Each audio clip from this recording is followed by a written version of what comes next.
What's good, Internet? My name is attackslug, and welcome back to WWE 12, the road to WrestleMania. Triple H still trying to get his hands on that WWE title.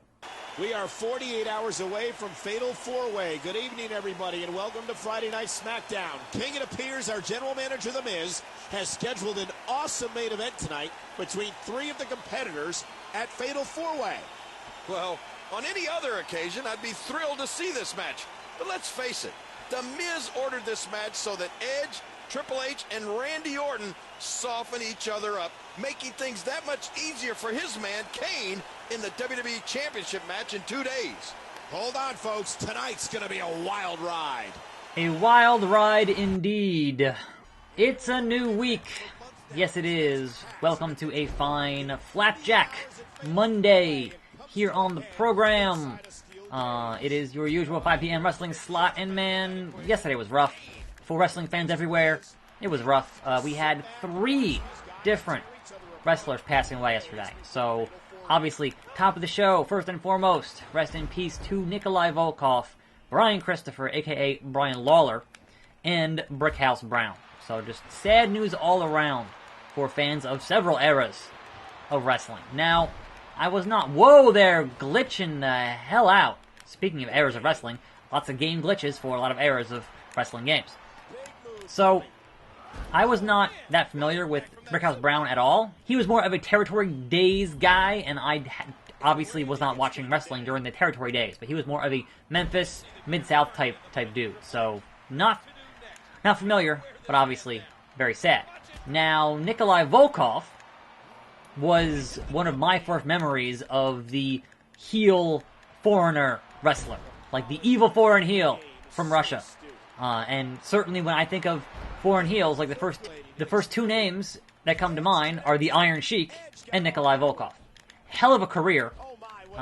And was there during, the height of the rock and wrestling and all that stuff.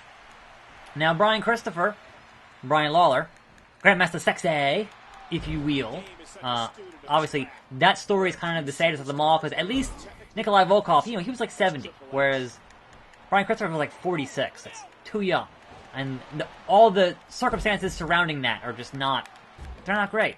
They're not great. So, just could not quite get his life together after leaving the business, after leaving the company, and just being there at the height of the Attitude Era, being a premier act, not obviously mid-card, but being a, well-known act during that and kind of not being able to ever follow that up in any real way since then in the years following, that can't be good for your ego or your anything, right? So, that whole thing just real sad, and plenty of folks posting that classic Royal Rumble clip where Too Cool dancing during the middle of the Rumble at Madison Square Garden. And I'm like, I feel like so many times everything comes back to Royal Rumble 2000. And I was in the building, and I feel like that just ends up being a topic of discussion, and I'm like, I was there. I was totally there. And for that jaded and cynical New York crowd to go completely and totally bonkers for Too Cool dancing in the Royal Rumble was something to see. So certainly, rest in peace to all involved there. Just, real sad stuff all around. So, that was all kind of happened after I recorded yesterday's video, because that's recording at 9 in the morning. When you put a video at 5 p.m., there's going to be news that happens in between recording and airing and in the next 24 hours. And, the only way to really be ever accurate with your daily news in the wrestling world would be to record your video at midnight, put it up at 2 in the morning, and then you're good for the day, mostly. But I'm like, I don't have that kind of time. I gotta record these at 9 in the morning. That's kind of how it's gotta happen. So, it is what it is. But yeah, just really not a great day all around. Get out of here, Randy Orton. And here comes the Misfits. The referee has called for the bell. No. Why would you save Orton? Why would you? He's the champion, and you want to pin him, so why would you save him? Come on now, Trips. You're the cerebral assassin. You should be cerebrally assassinating some fools here. Come on. And I'm chasing the Misfits once again to the right of the vending machine with Dolph. We just did this yesterday. But yesterday, you had 2 other helpers here, Dolph. Today, it's just me and you, Ziggles. That's all you got. Go back to your stand-up career, because Triple H, going berry fools. You can't taunt backstage? Seriously? You're not allowed to taunt backstage. I never realized the game doesn't... Like, why would that... I don't know. Games like this, where you generally can't use your actual moveset in the backstage thing, like, that's the one thing that 2K18 gets right with their backstage stuff, is you can use all your regular moves when you're backstage. Instead of, oh, you're just using your brawling moveset, or, you know, just punches and kicks and... What? To the right? Which way? Whatever. Just do it. Just take him down. Hey, Trips. Oh. Follow me, man. Trips. Alright. Don't tell me that R-Truth is secretly a Misfit and this is a trap. Please, don't tell me that Truth is not on my side here. What happened? The Misfits. They swarmed us a couple of minutes ago. I feel like this is a trap. I think they're right through here. Or, nope, just Kane Look. and Swagger. Well, Truth is out of the equation here. Unfortunately, the Truth set him free, and he is now free, and now we have 2 more.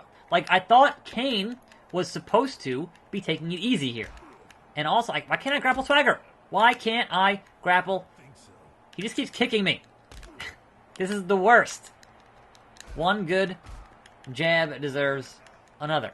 Anyway, moving on to hopefully more happier news. Lana cutting a promo on Zelina Vega on the Twitter sphere or the Instagram or one of those social media platforms, challenging her to a match, a one-on-one match on SmackDown. Now, certainly, this feels like it's going to end up being a mixed tag situation with Rusev, Lana, Almas, and Zelina Vega, right? So that seems to be the direction they're going in here. But how long it'll take us to get there, who knows? But we have not seen her fight one-on-one on the main roster anyway. So that could be quite intriguing. And so I'm looking forward to seeing if that's going to end up being a thing on SmackDown or not. Now, in that promo, obviously, kind of going back and forth between the different accents. And Lana, to her credit, gave a kayfabe explanation as to why her accent keeps changing, and that she's going to American vocal coach training, and that it's paying off, and she's getting a more American accent. Like, that's kind of not how that works, but sure, fine. Look, if Andrew Lincoln on The Walking Dead can sound very American when he's not, then certainly it can be done. But usually it's one or the other. Usually you're either doing very heavy into one or very heavy into the other, not going back and forth between the two. So that's kind of where it falls apart for me. But, I mean, you could totally put, like, a Kofi Kingston. We're like, hey, Lana, didn't you used to be Russian? And, you know, play it off like that, but I don't know. Whatever. So the reason that I didn't remember that Fatal 4-Way was actually a pay-per-view is because they only did it once. There was only one of them, and then never again. So possibly, like, Great Balls of Fire. In 10 years, you're like, Great Balls of Fire? What the hell is that? Oh yeah, they did one of those. So, Fatal 4-Way, they did one of those. And that's why I don't remember it at all. Oh right, it's going to be a cage match, and I hate cage matches. Okay, getting ready to have this get lost a couple times before I actually manage to complete it, because cage matches are annoying at best. But what are the chances we end up with some cutscene shenanigans and somebody gets speared through the cage a la Roman Reigns, Brock Lesnar, and hits the floor first, and then Triple H loses again? Maybe? I don't know. And of course, speaking of your boy, Brock Lesnar, it's Monday, Raw's tonight, and I discussed that whole thing yesterday, where Braun at least needs to attempt to cash in, or they should acknowledge that he's supposed to be cashing in, because Brock's going to be in the building. And what do you do tonight with Brock in the building? Honestly, what I would do is have Brock come out in a suit. Have him try to somewhat recreate the actions from... Or not. Actually, no. I'm sorry, no. Have Brock come out with the belt. Have Roman Reigns come out in a suit and try to recreate that whole thing with Brock and UFC. Because That's what they do. They copy everybody else and copy whatever's hot right now, and they would totally try to imitate that, at least a little bit. Obviously, minus the foul language from one Brock Lesnar, because obviously that was UFC and pay-per-view and they don't really care.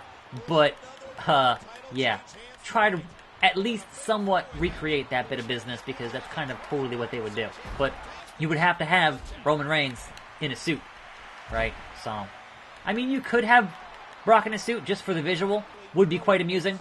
But, obviously, if you're having the challenger in a suit and the champion being the champion, as they did in UFC, then that could work. And somebody has to, like, shove the microphone into the camera after the interview. I'm not saying you should... Oh, there goes Edge! There goes Edge! And nobody to stop him! Kane, get up there. I'm not saying that you should have somebody shove the camera so hard that it cracks the lens, like Brock did in UFC, but they would totally go after something like that. Just kind of... They don't want to be shown up, you know? They don't want to be outshined by Brock doing Brock things somewhere else. They want Brock doing Brock things in a WWE ring. And paying him a whole heaping load of money to do it.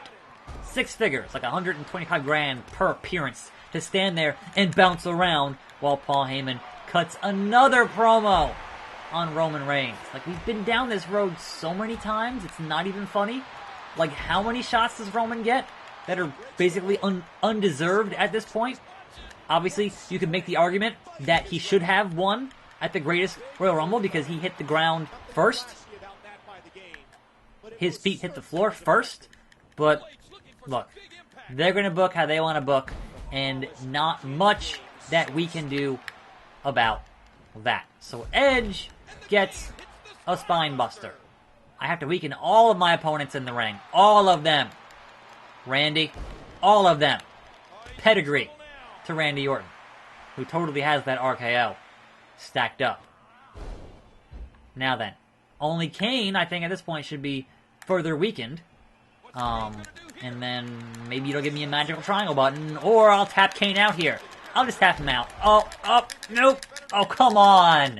Come on. Let me guess. It has to be the magical triangle because Kane here is tapping. Perhaps you can't. Perhaps this is a escape the cage only match. But Kane was a tappa. That is some hottest of garbage. It just says weaken all your opponents in the ring, right? And I've hit signatures at this point and finishers at this point, so unless you're going to give me a triangle, I got to keep on fighting. I got to keep on making this nonsense happen, because otherwise, what else do you do, right? Kane's just done. He's been done for a while now. Oh, there's the triangle. I see it. Yeah, Kane's just been out, so that's funny. No, sorry, Edge. Guess what? As soon as you get up, triangle button. Look! It's R-Truth! He's trying to help. Triple H going or for trying to turn on me or Orton's going to escape. something. Okay. Mind jarring. That could break your back. Oh, spear! Spear! The One. ultimate opportunist strikes. Oh, no! Edge is the new WWE champion. What? Michael, what's going on here? Are Edge and R-Truth really Truth, what are you working doing? with Kane? Truth, what are you doing? It looks Oh my that god, way, what are you doing, but Truth? King, here comes our general manager. Double The doomsday Miz. device? Do it! Or no, what the blue hell was that? Holy crap. Orton in the game just got turned And Miz inside is out. pretty Edge and thrilled about it. R-Truth have aligned with The Miz. And Miz's schemes may have just destroyed Triple H and Randy Orton. Well then, that happened. So that's Monday. I'm attackslug. Thanks for watching. More videos every day. I'll see you next time. Right here on this channel. And I'm out.